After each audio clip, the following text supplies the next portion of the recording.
Pastor to give his address and also to make the presentation of the John Uden Special Leavers Scholarship.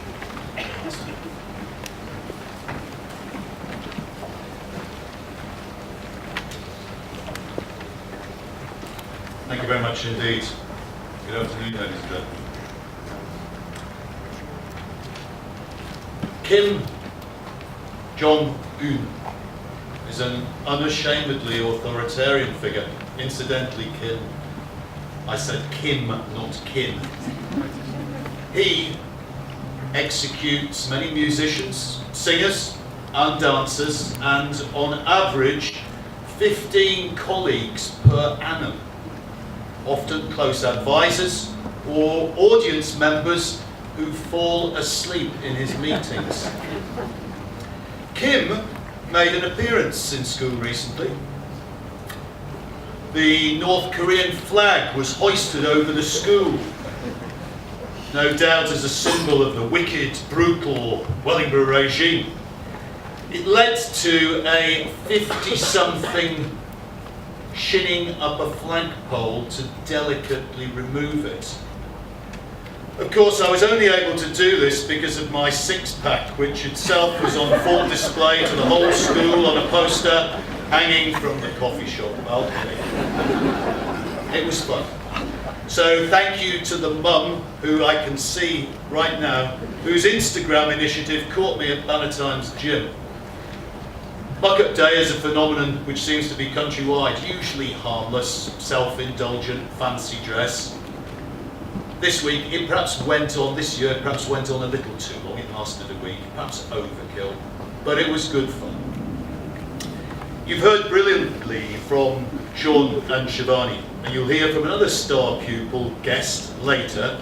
So I'm not going to read out lists of individual achievements. We have Twitter feeds, we have a new Facebook page for that. Rather, I want to briefly, and I emphasise briefly, I've been asked about that numerous times already today, briefly try to capture something of the spirit of Wellingborough, our USP, our unique school personality.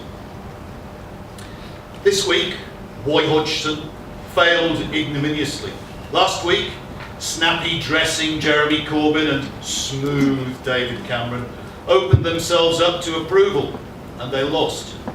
Recently, we did the same as Dave, and won.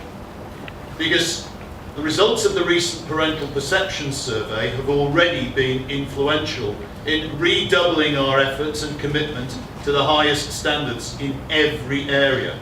Our self-review has committed us to moving from good to great, where we are good, and remaining great, where we are already. Being a great school is an imperative, but just how great is hard to judge. Once, turning out nice, polite, happy people was sufficient. Now, firmer measure is required. The exams arms race has accelerated, and we're entering another befuddling round of qualification and curriculum reform, making it impossible to predict what outcomes are going to be with any accuracy, or compare with years gone by.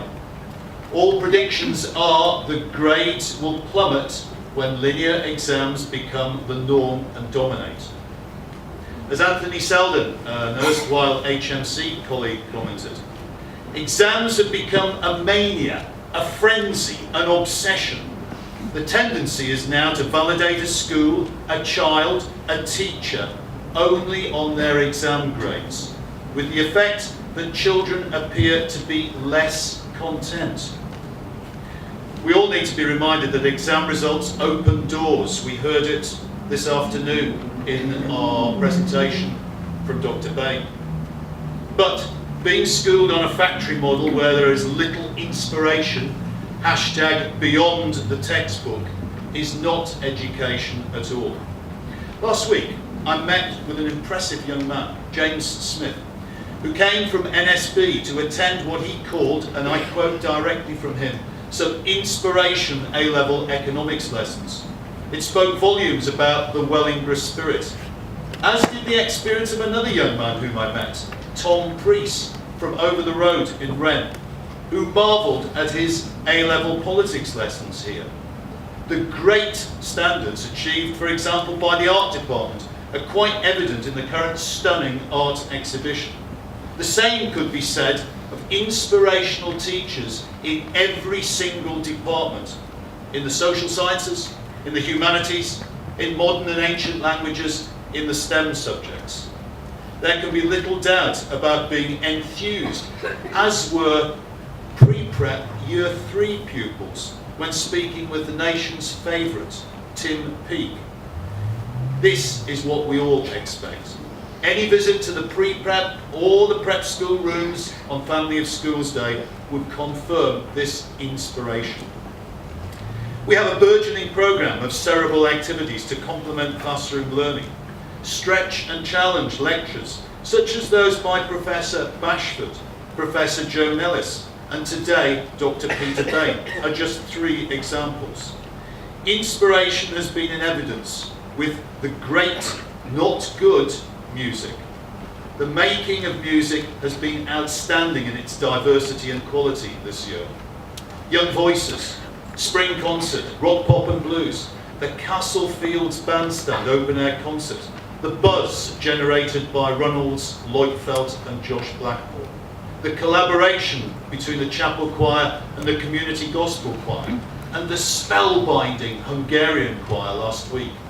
Regular post-410 music recitals. The list is endless. Drama, likewise, has been entertaining and innovative. The Winter's Tale was the latest in a long line of wondrous productions, such as Les Mis, West Side Story, The Hired Man, Macbeth, Great Expectations. Our enrichment drama this year was superb, and now Oliver.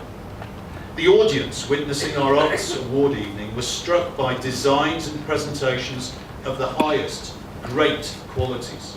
Young enterprise, public speaking, debating, and all sorts of Olympiads similarly reflect that challenge and inspiration.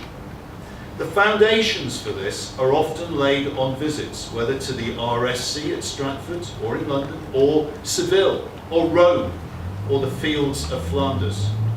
We are setting ourselves the aim of raising the academic temperature higher still in moving from good to great.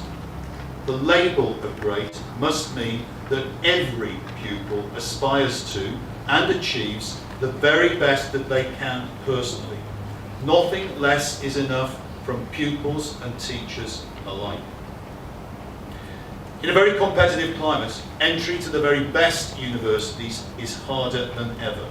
But the vast majority of our pupils gain places at their first choice universities, many of which are Russell Group, as you can see in your programme. I'm going to break from script at this point because I want to do something slightly different. I have a specific example of great, not good. And that is Saeem Saeed, who gained a place to read economics at Trinity, Cambridge. This, in this highly competitive era, is a magnificent achievement. We wish him well in those examinations during the summer and hope that he gains his place. I'd like to invite him up to simply receive a small token of our appreciation for the highest of standards that he has achieved. Saeed.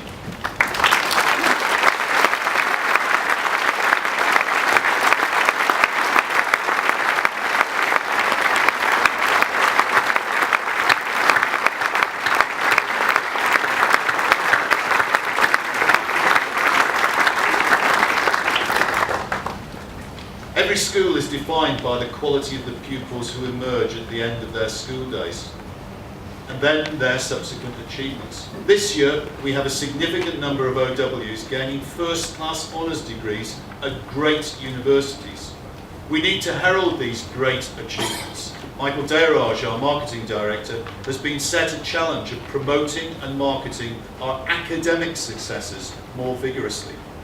You get a flavour in your programme of the scholars and the academic successes. I'd like to make our second award now, and as you can see from your programme, annually we make an award of the Ooten Scholarship. I'm going to invite John Ooten's daughter, Jane, who for a number of years now has joined us in presenting this prize. When she comes up, I will tell you who this is made to. Thank you, Joe.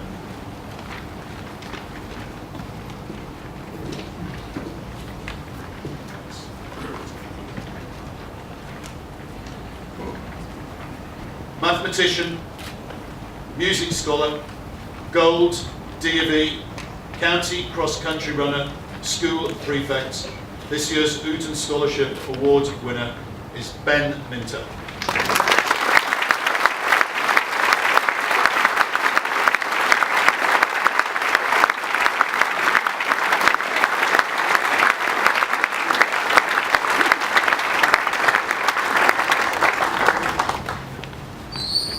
But how do we measure the pupil who stops my wife to ask her how she is and how the children are?